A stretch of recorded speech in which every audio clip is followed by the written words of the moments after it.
Welcome to the Watchers. Hi, I'm Victoria Burt from Killer Shot Films. And I'm Kevin Marable from theblackscript.com. Hey, Kevin. What's going on, Victoria? How are you? I'm really good. Happy holidays. Happy holidays. Yeah, so we're jumping on today to talk about a new film put out by Netflix that we both were very excited about and binged. But first, let's take care of some business. We are, of course, the Watchers, and we are now on Patreon. So please, if you would, we're on YouTube as well, but we're also on Patreon. So if you could go over there and give us the support, right, Kev? That's right. Definitely go and support. It helps keeps the lights on. And you can also go to our website at thewatcherspodcast.com. So there's been so much news lately around Netflix and its acquisitions and things like that. But what I was really excited about was the new Knives Out mystery dropping. Yes. Third installment, Knives Out mystery, Wake Up Dead Man. Give us the cast rundown. There's a lot of people in this one. Yeah, I love the fact that they have an amazing ensemble every time they do this. We have Daniel Craig, who's obviously the main character. He's in all three. He plays Detective Benoit Blanc, Josh O'Connor as Father Judd, Josh Brolin as Monsignor Jefferson Wicks, Glenn Close as Martha Delacroix, Mila Kunis as Geraldine Scott, Jeremy Renner as Dr. Nat Sharp, Kerry Washington as Vera Draven, Andrew Scott as Lee Ross, Kaylee Spaney as Simone Vivane, Daryl McCormick as Cy Draven, and Thomas Hayden Church as Samson Holt. That's a lot of star power. Yeah, a lot of star power. And I think it's just, to the fact that the other two were wildly successful, I think they're able to pull together these huge ensemble casts every single time. And that's what makes it interesting. Yeah, and I think it was better than the second one, right? Glass Onion. Yeah, I did. Okay. I think Glass Onion is my favorite, honestly. Is it? Okay, so hold that thought. And but nobody's going to beat the first one because it was it was just so astonishingly good. That okay, so we already have a dispute. That's all right. That's all right. I'm interested to hear. Yeah, I personally like Glass Onion. I love the cast. I love the story, the mystery behind it, even the location and how they brought everything, the mystery together. I thought all of that combined was well done. And the writing is always well done, in my opinion. To be able to write a mystery, a whodunit, and spend as much time as you spend on each character to try to figure out, okay, could it have been this person, could it have been this person. I mean, and then to have Detective Benoit Blanc solve it all and to be able to write from that perspective as well. That's a talent within itself. I mean, for sure. I mean, there is something there's a high level of talent going on here. We can agree, right? Right. Let me just clarify. I liked Glass Onion a lot. But in the pecking order for me, I preferred this murder mystery a bit more. And so that's why this film gets a little bit of a higher reach. And I'm going to tell you one thing that also, to me, there was an actual emotional story arc, right? With Josh's character, the priest, and with Daniel Craig's character, right? There were these two emotional arcs around faith and spirituality and purpose, right? And I really enjoyed. The second one, the Glass Onion, the story around the betrayal and that just made me mad. You know what I mean? I wanted to bust up that Glass Onion. That just made me angry. Now I didn't. That's not to say that the second one wasn't told well. It was beautifully told, and it was a great story. I believe this is called, I looked it up just to make sure I'm not wrong, so I don't have to pretend I didn't look it up. It's called The Locked Room Mystery, right? So this sort of like, it's very classic storytelling, right? How did this room that Happen. nobody, yeah, how did this murder where nobody could get in, nobody was seen going in, the person was alone, how Right. did it happen, right? It's good because every story is different. It's not like, oh, Yes. this is the same old thing. And I love that they all have different themes, perspectives, and the story just doesn't. And to me, it just never gets boring. I love a good whodunit murder mystery type of thriller. What did you like about the movie? Well, one, I like the story. I didn't know where it was going at first, and obviously, you see "Wake Up, Dead Man." The title sounds interesting to me, and I wondered why it was "Wake Up," not comma "Dead Man." It was more so Right. "Wake Up, Dead Man" just altogether. So I was like, okay, well, what does that mean? And so I was like, does that mean that somebody wakes up? I didn't know it was going to be in the premise of a church and spirituality until I Hmm. pressed play. And then I went back and looked at the poster art and I said, oh, I should have paid more attention to this. But I didn't look at the trailer. I didn't, I went in completely cold. well, I knew I was going to watch it from the jump once they Yeah. announced it, regardless of what it was about. I'm a fan of Ryan Johnson. I like his other movies, and he just does a really good job of making these work. So I knew I was going to watch it regardless. So I didn't really fully pay attention and put a lot of weight into knowing all of the ins and outs ahead of time. I just pressed play. Uh, Yeah. so I ended up enjoying it. I love the cast that they had this year. Yeah. I was excited to see Kerry Washington in this. They were, some of them were a little wasted. They were like almost too big for the Right. roles, I right? and I thought that at first with Kerry Washington. I still kind I of feel felt that that with way. most of them. Yeah, I still kind of feel that way, but knowing that she was going to be in the film, that was my initial excitement, just knowing that she was going to be in this one. So Hmm. I wanted to know what her role was going to be. But then maybe the first half of the film, I was like, okay, they're really not showing Kerry Washington that much. It's really not, you know, I'm wondering like, was this a wasted casting? But Yeah. as the story progressed, then she had more of a role in the film, and you kind of understood why the story was what it was. Okay, you are not going to believe the story I'm about to tell you. Okay. I was leaving my apartment today. I go down. I always have one of these. I go down in the elevator. I'm walking out of the building, out of the Uh-huh. lobby, and I see this guy walking just a little ahead of me. And I go, is that the guy from Netflix, Knives Out? So I walk up to him. I said, excuse me. Well, actually, that's not true. He stops for the light, and I Yeah. walk up behind him, and I look at him, and I go, are you the guy from the Netflix special? And he's like, The son? Daryl McCormick. Wow. What a beautiful black man, first of all. And he's Irish, so he's got a little Irish accent. Oh, okay. And I said, congratulations. It was spectacular work. But okay, so that's my little story. But to get back to the cast, as far as like, you know, Andrew Scott, Mm-hmm. Thomas Hayden Church, Mm-hmm. right?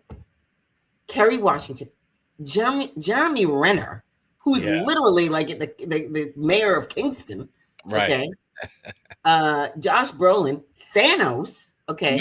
He Josh was has been on a fantastic. he's been on a run this year too. He's been in My man is everything. acting. He's acting. Yeah. Yeah. His hair was all wild Jesus. And Mm-hmm. Mm-hmm. okay, so let's make this clear. We're gonna have spoilers from here on out.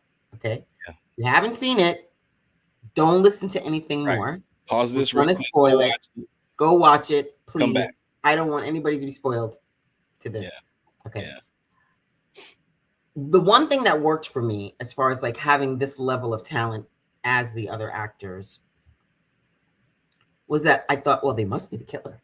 They Mm-hmm. must be the killer. Carrie must be the killer. So and so must be the killer. Oh, that's what I love about it. So that worked. Yes. Right. Uh-huh. And Glenn Close, who is ultimately right the baddie, the killer, Mm-hmm. was playing it so villainous, Yeah. and that I thought she couldn't be. Inconspicuous. She couldn't be. Well, there was several times where I was like, "No, she's the killer." You She's did. You figured it out. well, no, early on, just how she would just pop out of nowhere. How That was kind of funny. she would just pop out of nowhere.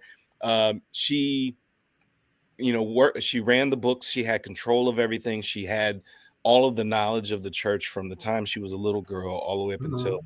her old age. And so right there tells you she has a lot of knowledge. All the people who have come and gone from the church. She knows all of the history of the church. She was what kept the church alive, honestly. Yeah. So I was like, okay, well, she definitely has to have something going on, and she just always has that look of, I don't want to say like a look of guilt, but it's written on her face somehow, some way. I can't really quite say Yeah. how. She's a very strong actress, in everything that she does. And in my head, I was leaning towards her being the person who did it first. And then I was like, okay, well, maybe it's Josh Brolin. And then from Josh Brolin, once things started to unwind and get out of control, I was like, okay, well, maybe it's Father Judd, and he just doesn't realize. Maybe he's been throwing everybody for a loop, and it was him all along. But I was convinced 3 times that it was yeah. him. This I was convinced that it was every single person, maybe except for the chick in the wheelchair. Her character seemed a little like a throwaway character. Um, yeah, they didn't flesh that out. I read something where Johnson, the writer director, said Ryan, right? Ryan Mhm. Johnson said that it was the hardest script to write, which I could see why that would be. Yeah, that's not easy writing right there. And I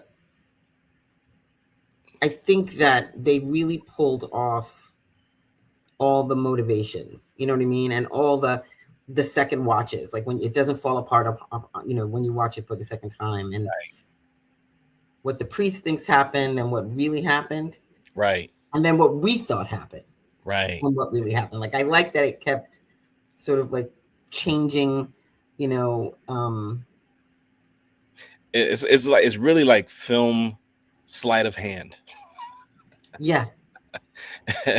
And you got to really pay attention to catch the trick, but you Mm-hmm. don't really get to catch the trick. They have to show you trick, and then once you see it, you're like, okay. It was between like faith versus reason, right? Yeah. And Benoit was like reason, Mhm. and Father Judd, Father Judd was faith. right, was But faith, and but Josh Monsignor, Monsignor Wicks, he right, was like, lean into your sin, but see me at the confessional. he was nuts. What a great character Yeah, yeah. And every day he would just with the torment, with the he with would the torment Father Judd with his with his his dalliances. I was like, dear Lord, dalliances with himself, dear Lord. I was like, oh my. yeah, And then when he was like shake his hand and he's like, right. oh my God, this is so funny. It was a scene when he's like, it has to be about forgiveness. It Mhm. has to be about, you know, compassion, Right. right? And then he was always being pulled into the anger, Mhm. right? Pulled into the judgment, pulled into a sort of baseline reaction, a lizard brain reaction, right? And Yeah. then he would have reflection. The one thing that I thought that was kind of like maddening was him constantly wanting to confess. Oh, right. I was like, shh, if you Right. didn't do it, what are you doing? Hey, Did yeah. he not know he didn't do it? That's why I was confused. That's why, and that's what led me to think, okay, well, maybe it is him, but maybe it's not. I think that was just part of putting that mystery and kind of, swaying your mind. But wouldn't you know if you killed somebody? There's a lot of movies where it's not to the very end where they realize like either they were, they had blacked out and they did it, or they were under some sort of I wouldn't say, not paralysis isn't the right word, but under some sort of spell, or like, the memory was gone, or they trapped that memory away. Like they were in a fugue state. Yeah, and so that's a Breaking Bad reference, by the way. You remember Breaking Bad? Yeah. I don't. Yeah, but I didn't think that he would do that. I didn't think that they. I wasn't sure. Yeah. And then when they get into that argument in the woods, and you see the dark figure with the light post as is just in the background, they're walking, but you don't know who that dark figure was. At first I thought it might have been Glenn Close, because she's always wearing black, and you can't really see them. And then it goes to the tomb, and then the tomb opens up, and who we think is Monsignor comes out, and you're like, wait a minute, I thought he died. Right. and but you see that shadowy figure again with the light, the lamp, and then they go into the woods, and then you see Father Judd follow after. Those are all things to mislead you. Yeah. And then even when you go down into the basement and you see Monsignor slumped over in the vat of acid. Yeah. And then they drink. Where's that come from? Where's that acid come from? So that's in Jeremy Renner's character, right? Like, yeah. I looked at Dr. Nat Sharp. Right. So he's a doctor. I don't know what he was using it for, but he's a doctor. And I thought the ex-wife was going to be in there. I was like, is the wife in there? That's what I thought. But yeah, I wasn't expecting a body to be inside that vat of acid. I thought it was Monsignor again, and it had just, that's where he died at. And I even liked how at the end, when Glenn Close's character is like, like the old lady at the Titanic, she drops the stone. I mean, let me explain something to you. I get it. I get it. That poisonous apple, And I should have thought of that all along. They kept calling it Eve's apple, as a play on the opposite of Adam's apple. Yeah, but use the money for good. Right. I don't know. It's the same problem with Titanic. I'm like, why she got to throw the stone in the water? I don't even. What are we doing? We're throwing away money? We're hiding money? I'm confused. I don't know. I don't know. Wouldn't be me. That's all I gotta say. Wouldn't well, be me. The stone, he didn't sell it or anything. I know, he stuck it in the heart of the Christ figure. Right. And I think those are all parts of the clever storytelling, and to be able to weave all of that in, and the viewer not really get lost, but just more intrigued or more immersed into, okay, well, how did this happen? Yeah, I have to say that it was generally a pleasure to disappear into this movie. Yeah. And it was. I'm really looking forward to the next one. Yes, there's already talks of it. Ryan says he doesn't have a clear-cut idea as to what he's going to write about, but there's ideas floating around. Is there anything else you wanted to share about the movie? No, that's it. I think it was watchable. It's possible.